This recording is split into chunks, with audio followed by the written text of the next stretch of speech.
when I'm playing a match, people say that you shouldn't be uh, too much thinking that, okay, I'm a great player, I can win whatever match, any match I play. And you shouldn't be overconfident, but you should be confident. So what is the difference? People say that you shouldn't be overconfident. So when you go into the court, being overconfident, that's not really good for you. But at the same time, you have to be confident that you can win a match. So I just wanted to know the difference because a lot of people told me this. I hope… I hope those people who give you this advice have played some game in their life. You know, one day I was walking in the Chennai airport. Then the Indian Hockey Federation secretary saw me and said, Sadhguru, Sadhguru, our boys are going to Germany for the Champions Trophy. Please can you talk to them? A few years ago, the entire team was with us for 8 days and we made a big difference for them at that time, way back, I'm talking about almost 27 years ago. So this is a few years later, it's a completely new team. He said especially that hockey team at that time largely came from the tribal areas in Assam, Odisha, these kind of places. So many of these boys have never even traveled outside the country.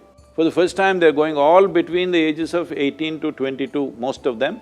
Only 2-3 senior players, everybody else is very young, first time they're going into a international trophy, but they're good players, they all come up in that Tata Academy of Hockey, whatever that is, yeah. They're good players, but they have no exposure, they're fearful. So I went there to speak to these boys. And they had one psychologist, somebody they had invited to speak to him in the airport. They're just about to board, let's say in another hour they're leaving. So this guy is telling, what, maa baap ka izzat, aapka… this… I can't repeat these words, he's saying, your parents… this thing, their honor is upon your shoulders. Desh ka izzat aapka this mein hai, sir mein hai, something he's saying, okay? So these boys are just looking open mouth. 1 billion people's expectations is killing, huh? Nobody can carry it on their head. So I looked at this torture they're doing to these boys and then they asked me to speak. I asked these boys, do you like to play hockey? They say yes. Then I said, I'm sure… I played a lot of hockey when I was young. So I said, I'm sure you can't play hockey, you don't know how to play hockey. Then suddenly their pride, he said, no, we can play hockey. So we took a stick and a ball and dribbled around a little bit in the airport. And then I said, I don't think you guys, you all gummards, you come from tribal land, can you play hockey? You don't know how to play hockey. Then they said, no, we can play hockey better than anybody. Then what is your problem? If you can play hockey, put the damn ball in the goal, that's all. Yes.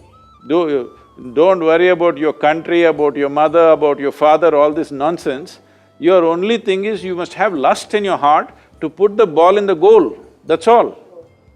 Yeah. You don't try to carry India with you. After you win the thing, then India will come into picture. At that time, only thing that matters is the ball and where it goes whether it's with you or it's going to somebody else. And like when we were actually this conversation was in Hyderabad. I was having a conversation in Hyderabad and one of these persons asked, after all the conversation, the last question is this, Sadhguru, how to beat Pakistan in the cricket game? I said, beating Pakistan, Indian army should do. Indian cricket team should not beat Pakistan, they must just hit the ball. They must just hit the ball. What are you trying to beat Pakistan? So with all this emotion, you will do stupid things. Right now, this is a thing that I'm seeing that, all the sports people have become like this. It is not at all necessary to do that. There is substantial medical and scientific evidence to show that when a person is of a pleasant experience, joyful and well, your chemistry is very pleasant, this means your body, your brain, your instincts, everything will function at its best. There is enough evidence for this. But now everybody is going like this, they think only with aggression they can win. It's not that. You don't have to have any aggression. You just have to hit the ball or shuttle or whatever you're hitting well, that's about it. So people believe unless you create a certain level of anger and this thing against somebody you can't play, that is not so. If you're enjoying the game, you will play at your best. Unfortunately, this trend has caught up like this. That's why I said, you must watch Ronaldinho, how deceptive it is and how joyful he is. Have you seen Ronaldinho? No, I didn't think I. You must see. On the YouTube, you just go and watch Ronaldinho, you must see. I will. Because I thought in your game, everything is fantastic, no deception, you're too direct. Yes. I agree to that. Because I think, yes, I am practicing on that. And as you said, how much ever you just play a stroke, the opponent if the opponent knows, he's going to take it easily. Yeah. And I'm sure, like, when you play against someone and it's just a difference of like 2-3%.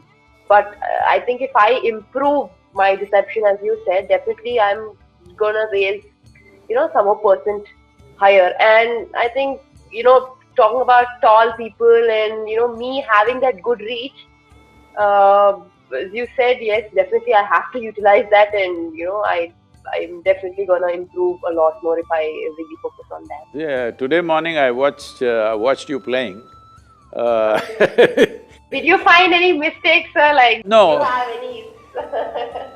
See, what I'm seeing is, you're playing with a Japanese girl, Yeah. whatever her name.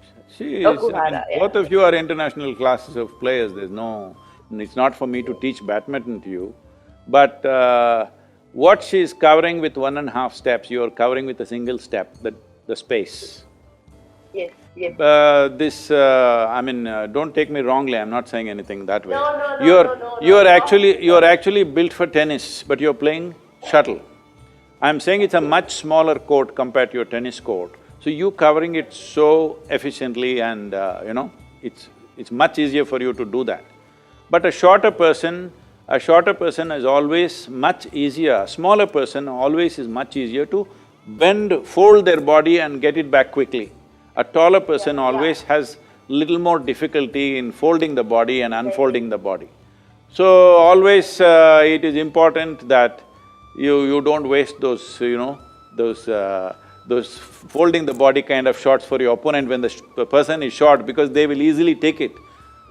In your mind, because you're a tall person, it's so difficult for you to go down and take it.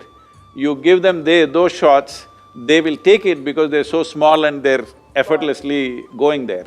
Apart from this, see, there are 5 elements in our body: water, air, fire, earth and space. This is called Akash. There is a certain dimension of energy in the human body, the way it functions. The dynamics of yoga is related to these 5 elements, it's called Bhuta Shuddhi. That is, if you cleanse these 5 elements in a certain way, your body will function at its best. That includes… when I say body, in yoga there is no mind and body separately. Mind is also a mental body, everything is body, that's how it is seen. There are certain simple ways that you can enhance the dimension of Akash in you, where if you do this, your ability to perceive will be such, if you can read the opponent 1 second ahead of their own intent, suddenly you will have a huge advantage over them. You must do that. There is simple things, I can either send someone to you, so you can learn, but if you can come here for 3 to 4 days, we can do a good job on the whole thing, because I feel just that one thing. See, you are able to play better than them on many… when I watched a particular match which you won, that is the world championships or whatever, in a very dominant way, what I saw was that girl has to take nearly 2 steps to match your 1 step. So you're clearly using that advantage. But there is no deception, and your ability to read that girl is simply logical, it is not intuitive.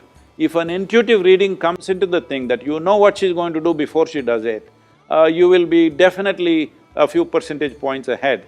These things are not just natural and accidental, we can also cultivate them.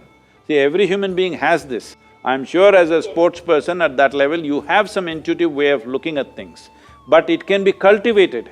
As you have cultivated your body and your skill of playing the game, you can also cultivate your intuitive nature so that you're able to see what's going to come now. Just 1 second advantage if you have, nobody will be a match. I'm particularly concerned because the shelf life of a professional athlete is so small, you must Yeah, exploit it yeah. fully when you're there. Yes, yes. I agree to that, sir. Completely, because I think, as you said, deception and knowing, one second ahead of your opponent, I think that will definitely make a huge difference in my game. And as you said, I will definitely come visit. And I will only come and with my family and stay there for a couple of days, and I'm definitely gonna enjoy it because I was thinking for a very long time that I would come to Coimbatore, but after this lockdown or whatever, I'm definitely gonna come there. So I'm sure I will enjoy it because, as you said, rivers, mountains, and a lot of nature. I think it's gonna be great.